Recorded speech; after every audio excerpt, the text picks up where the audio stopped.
ഈ പോണോഗ്രഫി വളരെയധികം പ്രചാരം നൽകിയ ഒരു ലൈംഗിക പ്രവൃത്തിയാണ് ഏനൽ സെക്സ്. ഈ ഏനൽ സെക്സിൽ പങ്കെടുക്കുന്നതിന് മുമ്പ് എന്താണ് നിർബന്ധമായിട്ടും അറിഞ്ഞിരിക്കേണ്ട ചില കാര്യങ്ങൾ? സ്ത്രീകൾക്ക് എന്തുകൊണ്ടാണ് ലെസ്ബിയൻ പോൺ കാണാൻ കൂടുതൽ താല്പര്യം? സ്വയംഭോഗം സ്ത്രീകളിൽ ഉണ്ടാക്കുന്ന മാറ്റങ്ങൾ എന്തൊക്കെയാണ്? ഈ ചോദ്യങ്ങളുടെ എല്ലാം ഉത്തരവുമായിട്ട് ഇന്ന് നമ്മളോടൊപ്പം ചേരുന്നത് അമേരിക്കയിലെ പ്രശസ്ത ഇന്റിമസി കോച്ചും എഴുത്തുകാരിയും ലൈംഗിക കുറ്റവാളികളെ നിയമത്തിന് മുൻപിൽ കൊണ്ടുവരുന്നതിന് വേണ്ടി ലോസ് ആഞ്ചലസിൽ ജോലി ചെയ്തിരുന്ന മുൻ ഡെപ്യൂട്ടി ഡിസ്ട്രിക്ട് അറ്റോർണിയുമായ റീന മാർട്ടിനാണ്. അമേരിക്കയിലെ നൂറുകണക്കിന് സ്ത്രീകൾക്ക് അവരുടെ ദൈനംദിന ജീവിതത്തിൽ നേരിടുന്ന ലൈംഗിക ബുദ്ധിമുട്ടുകൾക്ക് കൗൺസിലിങ്ങിലൂടെ പരിഹാരം നൽകുന്ന ഒരു വ്യക്തിയും കൂടെയാണ് റീന.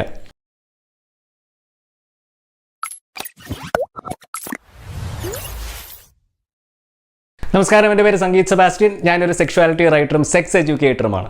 ഈ ലൈംഗിക വിദ്യാഭ്യാസം കേരളത്തിലും ഇന്ത്യയിലുമൊക്കെ സ്കൂളിലും കോളേജിലും മാത്രമല്ല, നമ്മളുടെ സമൂഹം ആദരിക്കുന്ന ഡോക്ടർമാരുടെ മെഡിക്കൽ കരിക്കുലത്തിൻ്റെ ഭാഗമായിട്ട് പോലും ഇന്നുമില്ല എന്നുള്ള വസ്തുത സ്വന്തം ജീവിതാനുഭവത്തിൽ നിന്ന് തിരിച്ചറിഞ്ഞതിന് ശേഷം തുടങ്ങിയ ഒരു പ്ലാറ്റ്ഫോമാണ് വിവോക്സ്. ചുരുക്കം പറഞ്ഞാൽ, നിങ്ങൾ ഇന്ത്യയിലൊരു ഡോക്ടർ ആയതുകൊണ്ടോ MBBS MDയും ഒക്കെ നേടിയതുകൊണ്ട് മാത്രമോ ഒന്നും ലൈംഗികതയെപ്പറ്റി സംസാരിക്കുവാനോ ലൈംഗിക ബുദ്ധിമുട്ടുകൾക്ക് പരിഹാരം നിർദ്ദേശിക്കുവാനോ ഒന്നും യാതൊരു യോഗ്യതയുമില്ല എന്ന് സാരം.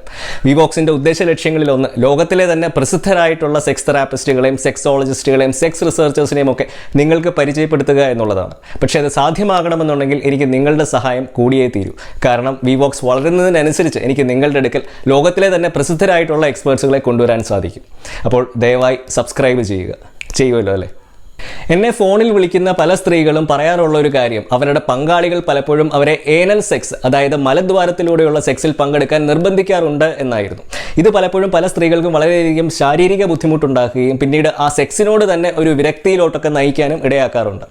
എന്താണ് ഈ ഏനൽ സെക്സിൻ്റെ പ്രശ്നം? ഈ ഏനൽ സെക്സിൽ പങ്കെടുക്കാൻ താല്പര്യമുള്ളവർ എന്തൊക്കെയാണ് നിർബന്ധമായിട്ടും അറിഞ്ഞിരിക്കേണ്ട കാര്യങ്ങൾ? ഈ ഏനൽ സെക്സ് എന്ന് പറയുന്ന ലൈംഗിക പ്രവൃത്തി വളരെ സാവധാനത്തിൽ സമയമെടുത്ത് സ്വയം പ്രാക്ടീസ് ചെയ്തതിന് ശേഷം മാത്രം ചെയ്യേണ്ട ഒരു ലൈംഗിക പ്രവൃത്തിയാണ് എന്നാണ് റീന പറഞ്ഞത്.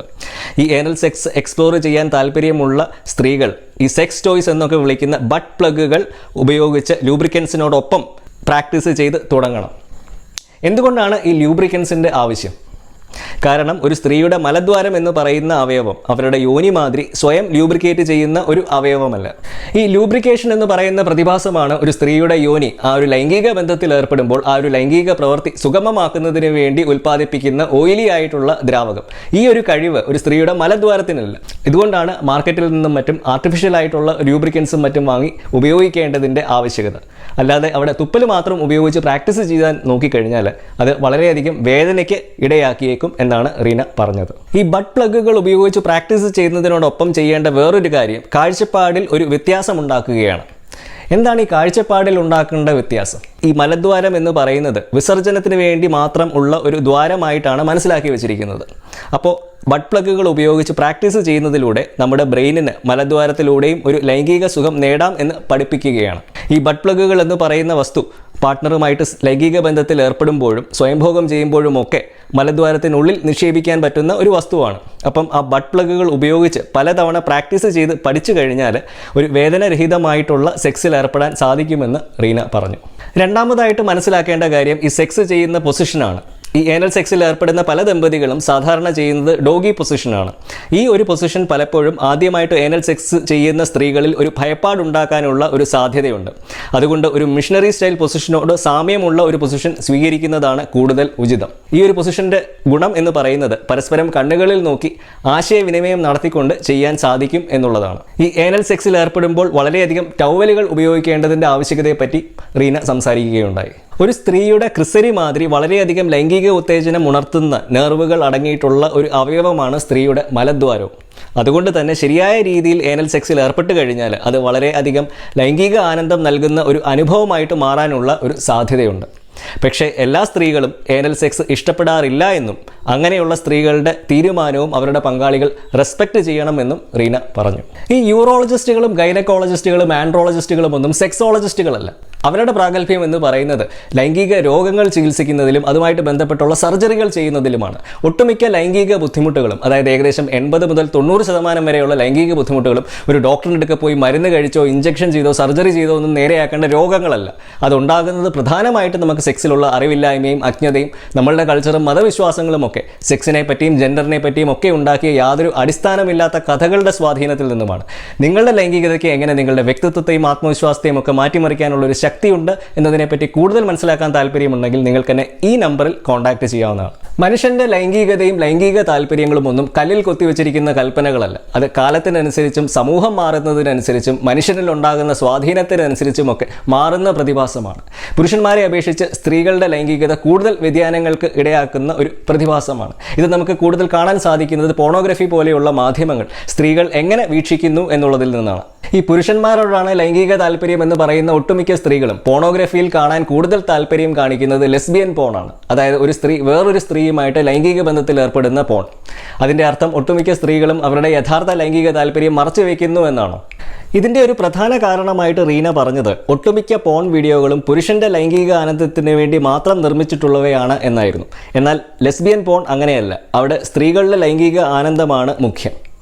അതുപോലെ തന്നെ മനസ്സിലാക്കേണ്ട വേറൊരു കാര്യം, ഈ ലെസ്ബിയൻ പോൺ കാണുന്ന സ്ത്രീകൾ അത് കാണുമ്പോൾ ചിന്തിക്കുന്നത് അവർക്ക് വേറൊരു സ്ത്രീയുമായിട്ട് സെക്സ് ചെയ്യുന്നതിനെ പറ്റിയല്ല, മറിച്ച് ആ വീഡിയോയിൽ കാണിക്കുന്നത് പോലെ തന്നെ തങ്ങളുടെ പങ്കാളികൾ തങ്ങളോട് ചെയ്തിരുന്നെങ്കിൽ എന്നാണ് ചിന്തിക്കുന്നത്.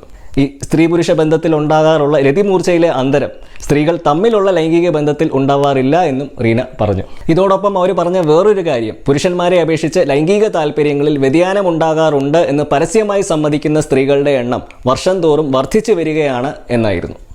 സ്ത്രീകളെ അപേക്ഷിച്ച് ഇന്നും കൂടുതൽ സ്വയംഭോഗം ചെയ്യുന്നത് പുരുഷന്മാർ തന്നെയാണ്. അതിൻ്റെ ഒരു പ്രധാന കാരണം സ്ത്രീകളെ അപേക്ഷിച്ച് പുരുഷന്മാർക്ക് വളരെ ബാഹ്യമായിട്ട് സ്ഥിതി ചെയ്യുന്ന ഒരു ജനനേന്ദ്രിയമാണ് ഉള്ളത്. അത് അവർ പലരും ചെറിയ പ്രായത്തിൽ തന്നെ മൂത്രമൊഴിക്കുന്ന സമയത്ത് തൊടുകയും പിന്നീട് അതിൽ നിന്ന് ഒരു സുഖം ലഭിക്കുമെന്ന് മനസ്സിലാക്കുകയും ഒക്കെ ചെയ്യും. ഇങ്ങനെയാണ് ഒട്ടുമിക്ക പുരുഷന്മാരും സ്വയംഭോഗം ചെയ്തു തുടങ്ങുന്നത്. എന്നാൽ സ്ത്രീകളെ സംബന്ധിച്ച് അവരുടെ ജനനേന്ദ്രിയം എന്ന് പറയുന്നത് ബാഹ്യമായിട്ട് സ്ഥിതി ചെയ്യാത്തത് കൊണ്ട് തന്നെ അവർക്ക് ഈ ഒരു സ്വയംഭോഗത്തിനോടുള്ള കാഴ്ചപ്പാട് തന്നെ വ്യത്യാസമാണ്. ഈ ഒരു സ്ത്രീയുടെയും പുരുഷൻ്റെയും സ്വയംഭോഗത്തിനോടുള്ള കാഴ്ചപ്പാട് എങ്ങനെയാണ് അവരുടെ ജനനേന്ദ്രിയത്തിൻ്റെ ഘടന മൂലം വ്യത്യാസമാകുന്നത്? പുരുഷന്മാരെ അപേക്ഷിച്ച് സ്ത്രീകളുടെ ജനനേന്ദ്രിയം ബാഹ്യമായിട്ട് സ്ഥിതി ചെയ്യാത്തത് കൊണ്ട് തന്നെ ഈ സ്വയംഭോഗം ചെയ്യാൻ പലപ്പോഴും സ്ത്രീകൾക്കൊരു കാരണമുണ്ടാവാറില്ല എന്നാണ് റീന പറഞ്ഞത്. ആൺകുട്ടികൾ ചെറിയ പ്രായത്തിൽ തന്നെ അവരുടെ ലിംഗത്തിൽ തൊടുകയും സ്പർശിക്കുകയും ഒക്കെ ചെയ്യുന്ന ഒരു പ്രവണതയുണ്ട്. എന്നാൽ പെൺകുട്ടികൾ അവരുടെ കൈകൊണ്ട് അവരുടെ ജനനേന്ദ്രിയങ്ങൾ നേരിട്ട് തൊടുക പോലുമില്ല. പലപ്പോഴും ടിഷ്യൂവോ സോപ്പോ ഒക്കെ ഉപയോഗിച്ച് മാത്രമാണ് സ്പർശിക്കുന്നത്. അതുകൊണ്ട് തന്നെ പെൺകുട്ടികൾക്ക് ആൺകുട്ടികളെ അപേക്ഷിച്ച് സ്വയംഭോഗം ചെയ്യുന്നതിന് ഒരു കാരണം ഉണ്ടാവാറില്ല. ആൺകുട്ടികൾ കൈകൊണ്ട് അപ്പ് ആൻഡ് ഡൗൺ രീതിയിലുള്ള ഒരു സെക്ഷൽ ഇൻ്റർകോഴ്സാണ് സ്വയംഭോഗത്തിൽ സ്വമേധയാ പ്രാക്ടീസ് ചെയ്യുന്നതെങ്കിൽ പെൺകുട്ടികളെ സംബന്ധിച്ച് അങ്ങനെ ഒരു അറിവ് അവർക്ക് ഇല്ല. ഏകദേശം 85% സ്ത്രീകളും രതിമൂർച്ചയിൽ എത്തുന്നത് അവരുടെ ക്രിസരിയുടെ സ്റ്റിമുലേഷനിലൂടെയാണ്, അല്ലാതെ ഒരു പുരുഷനുമായിട്ട് ലിംഗം യോനിയിൽ പ്രവേശിപ്പിച്ച് ചെയ്യുന്ന സെക്സിലൂടെയല്ല. എന്നാൽ ഒട്ടുമിക്ക സ്ത്രീകൾക്കും അവരുടെ ക്രിസരിയുടെ പ്രാധാന്യത്തെ പറ്റിയോ സ്വയംഭോഗം എങ്ങനെയാണ് ചെയ്യുന്നത് എന്നതിനെ പറ്റിയോ ഒന്നും ഒരു ധാരണയുമില്ല. അതുകൊണ്ട് തന്നെ ഈ സ്വയംഭോഗത്തിൻ്റെയും രതിമൂർച്ചയുടെയും ഒക്കെ കാര്യത്തിൽ സ്ത്രീകൾ പുരുഷന്മാരെ അപേക്ഷിച്ച് വളരെ പുറകിലാണ്. ഈ ഒരു സ്വന്തം ശരീരത്തെ പറ്റിയുള്ള ലൈംഗിക ജ്ഞാനത്തിൻ്റെ ഒരു അഭാവം ദാമ്പത്യ ബന്ധത്തിലുള്ള സ്ത്രീകളിലും കണ്ടുവരാറുണ്ട് എന്ന് റീന പറഞ്ഞു. മനുഷ്യൻ്റെ ശരീരത്തിൽ രതിസുഖത്തിന് വേണ്ടി മാത്രം എക്സ്ക്ലൂസീവ് ആയിട്ടുള്ള ഒരു അവയവമാണ് സ്ത്രീകളിലെ ക്രിസരി. പുരുഷൻ്റെ ലിംഗത്തിന് സന്താനോൽപാദനവും മൂത്രമൊഴിക്കുക എന്നൊക്കെയുള്ള ഒരു ദൗത്യം കൂടെ ഉണ്ടെങ്കിൽ സ്ത്രീകളിലെ ക്രിസരിയുടെ ഏക ദൗത്യം രതിസുഖം മാത്രമാണ്. രതിമൂർച്ച എന്ന് പറയുന്നത് പ്രകൃതിയുടെ ഒരു മൾട്ടി വിറ്റമിനാണ്. അത് നമ്മളുടെ മാനസിക സമ്മർദ്ദവും വേദനയും ഒക്കെ കുറയ്ക്കുവാനും തെളിഞ്ഞ ചർമ്മത്തിനും ഉറക്കത്തിനുമൊക്കെ വളരെയധികം സഹായിക്കുകയും ഒക്കെ ചെയ്യും. അതുകൊണ്ട് തന്നെ സ്ത്രീകൾ സ്വയംഭോഗം ചെയ്യുന്നത് വെള്ളം കുടിക്കുന്നത് പോലെ തന്നെ ശരീരത്തിന് ഗുണം ചെയ്യുന്ന ഒരു പ്രവൃത്തിയാണ് എന്നും റീന പറഞ്ഞു.